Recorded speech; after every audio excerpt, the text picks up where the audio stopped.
Hello everyone, this is dietitian Saloni. So आज हम बात करेंगे gestational diabetes. Diabetes during pregnancy, ये हमें क्यों होती है, किस लिए होती है, क्या रीजंस हैं और इसका लॉन्ग टर्म बॉडी पर या बेबी पर क्या इफ़ेक्ट होता है, क्या डायग्नोस है, कौन सी जो कैटेगरीज है जो ज़्यादा प्रोन टू होती है to this gestational diabetes. So we will discuss in this video. So firstly we will try to understand कि हमारी बॉडी जो है डायबिटिक क्यों हो जाती है। तो हमारी बॉडी के अंदर एक इंसुलिन, एक हार्मोन होता है जो हेल्प करता है converting into glucose to energy. जब हमारी बॉडी इंसुलिन रेजिस्टेंट हो जाती है तो हमारे ब्लड के अंदर ग्लूकोज लेवल इंक्रीज हो जाता है। और ऐसा क्यों होता है during pregnancy? Because nature wants to give extra nutrition to the baby. तो इसीलिए हमारी बॉडी इंसुलिन रेजिस्टेंट हो जाती है ताकि सर्कुलेशन में एक्स्ट्रा ग्लूकोज रहे। सो ये रीज़न है जिसकी वजह से हमारी जो बॉडी है वो इंसुलिन रेजिस्टेंट हो जाती है ड्यूरिंग प्रेगनेंसी। तो क्या ये अच्छा है? नहीं, ये बिल्कुल भी अच्छा नहीं है। तो हम ऐसा क्या करें जिससे हमारी बॉडी जो है, जो इंसुलिन रेजिस्टेंट हुई है, वो दोबारा बैक टू नॉर्मल आ जाए? तो सबसे पहले तो होता है लाइफस्टाइल मॉडिफिकेशन।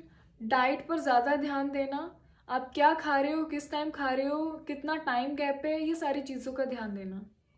अब उससे पहले आता है कि हम ये पता कैसे करें कि वी आर डायबिटिक और नॉट। तो उसके लिए क्या होता है कि कुछ टेस्ट होते हैं। सबसे पहले तो glucose tolerance test. According to the WHO team, ये जो टेस्ट है हमें आफ्टर 22 to 24 वीक के अराउंड कराना चाहिए, अराउंड 6 मंथ ऑफ प्रेगनेंसी। पर अगर क्या करें, हमें ये पहले है तो एक टेस्ट जो है वो स्टार्टिंग में ही कराना चाहिए, स्टार्टिंग पीरियड ऑफ प्रेगनेंसी, जिससे हम ये पता लगा सके अगर इफ़ यू आर डायबिटिक या चांसेस है आगे फ्यूचर में डायबिटिक होने के, तो उससे पहले ही आपका जो है डाइट या फिर ट्रीटमेंट उसके अकॉर्डिंग स्टार्ट हो जाए। तो इसका जो टेस्ट है उसके अंदर ग्लूकोज टॉलरेंस टेस्ट आता है, जिससे हमें आइडिया लग सकता है कि हाँ, अगर आपका जो रेंज है, ग्लूकोज जो रेंज आएगा वो अबव 140 आएगा, तो it means you are diabetic. तो आपका ट्रीटमेंट एंड डाइट उसके अकॉर्डिंग ही स्टार्ट हो जाएगी। अगर वो रेंज 120 to 140 आता है तो या we need to give an extra attention. अगर वो रेंज लेस देन 120 आता है तो हमें टेंशन लेने की कोई ज़रूरत नहीं है। सो ये हो गया टेस्ट डायग्नोस। तो अब आता है कि कौन से ऐसे केसेस हैं जिसमें ज़्यादा चांसेस होते हैं to become a diabetic during pregnancy. तो उसमें आता है PCOS गर्ल्स, जो आजकल यंग गर्ल्स में बहुत ही कॉमनली मिलता है। तो उनके चांसेस जो है प्रेगनेंसी के टाइम पर बिकम अ डायबिटिक बहुत ज़्यादा बढ़ जाते हैं। या किसी को स्ट्रॉन्ग हिस्ट्री है, फैमिली हिस्ट्री, जिनको मदर फादर को दोनों को डायबिटीज़ है, तो उनके चांसेस बढ़ जाते हैं।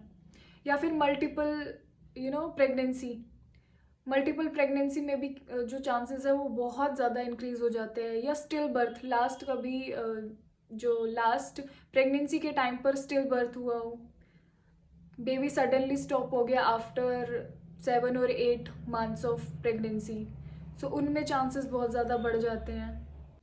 या फिर कोई और मेडिकल प्रॉब्लम है, उसमें भी चांसेस आपको थोड़े मतलब हो जाते हैं कि हाँ, we need to give you an extra attention. Obesity, ये सारे जो फैक्टर्स, तो ये जो केसेस हैं इसमें आपको थोड़ा ज़्यादा ध्यान देना पड़ता है। You need to take more care of yourself, कि आपको अपनी बॉडी को नोटिस करना पड़ेगा कि हाँ, if there is something else या कोई ज़्यादा चेंजेस दिख रहे हैं आपको, तो consult to a doctor immediately. And then उसके अकॉर्डिंग फिर आप अपना ट्रीटमेंट स्टार्ट कर सकते हैं। एंड हाँ, या डेफिनेटली डाइट तो एक मेजर रोल, एक मेन पिलर है जिससे आप अपनी जो कोई भी प्रॉब्लम है वो सॉल्व कर सकते हैं। स्पेशली डायबिटिक एक ऐसी लाइफस्टाइल डिसऑर्डर है जिसको अगर आप अपनी डाइट, जैसे अपनी डाइट अब ठीक करोगे, वो धीरे धीरे अपने आप ही क्योर होना स्टार्ट हो जाएगा। सो अब आते हैं कॉम्प्लिकेशन पे। तो क्या कॉम्प्लिकेशन होती है अगर if you are diabetic during pregnancy? तो सबसे पहले तो चांसेस बढ़ जाते हैं सिजेरियन। आपकी नॉर्मल डिलीवरी के चांसेस बहुत कम हो जाते हैं एंड सिजेरियन सेक्शन के चांसेस बहुत ज़्यादा बढ़ जाते हैं। फिर through out the delivery swelling in feet, वो सारे मतलब आपको पूरा 9 मंथ्स तक वो देखने को मिलेगा इन यू। ये हाइपरटेंशन वाले केसेस में भी मिलता है, बट या डायबिटिक केसेस में भी डेफिनेटली होता ही है ये। डिलीवरी के टाइम पर कॉम्प्लिकेशन इंक्रीज हो जाते हैं, बेबी पर बहुत इम्पेक्ट पड़ता है इसका। बेबी अगर आपका मोर देन 4 kg या 4 kg है, सो फैमिली तो बहुत ज़्यादा प्राउड फील करती है कि baby is so healthy, but जो उसके चांसेस जो होते हैं आगे in future become a diabetic, इतना ज़्यादा वेट बेबी का इज़ नॉट गुड। तो उसके जो चांसेस होते हैं कि हाँ आगे वो डायबिटिक हो सकता है, वो बहुत ज़्यादा इंक्रीज हो जाते हैं। तो ये सारी कॉम्प्लिकेशन है जो आपको देखने को मिलेगी और जिसका इम्पैक्ट आपके फ्यूचर पे, आपके बेबी पर आ सकता है। तो इसीलिए डायबिटीज़ कंट्रोल करना ड्यूरिंग प्रेगनेंसी, और आगे अगर उस टाइम कंट्रोल नहीं हो रहा है या फिर उस टाइम अगर आपको diabetic, you become a diabetic, तो आगे इन फ्यूचर आपके डायबिटिक होने के चांसेस भी बढ़ जाते हैं। एक ही चीज़ है जिससे आप अपना जो है ये डायबिटीज़ कंट्रोल में कर सकते हैं। First is diet and second is exercise. Exercise आप तभी करें जब आपका डॉक्टर आपको रिकमेंड करे। अगर आप बेड रेस्ट पे है तो उस टाइम तो एक्सरसाइज बिल्कुल नहीं, बट हाँ डाइट पर आप पूरा फोकस कर सकते हो। सो डाइट आप एक plan, organised, clean diabetic diet plan लें, क्योंकि उससे जो है आपकी डायबिटीज़ कंट्रोल में आ जाएगी and throughout the period from first month to 9 months आपका जो डायबिटीज़ है वो भी कंट्रोल में रहेगा, आगे डिलीवरी में कोई कॉम्प्लिकेशन नहीं आएगी और आपका जो बेबी है वो भी सेफ होगा, जो कि बहुत इम्पोर्टेंट होता है। सो इसीलिए डाइट जो है वो बहुत इम्पोर्टेंट है। तो अगर आप अच्छा डाइट लेते हो तो वो आपके बेबी पर भी दिखेगा एंड आप पर भी for the future. Thank you.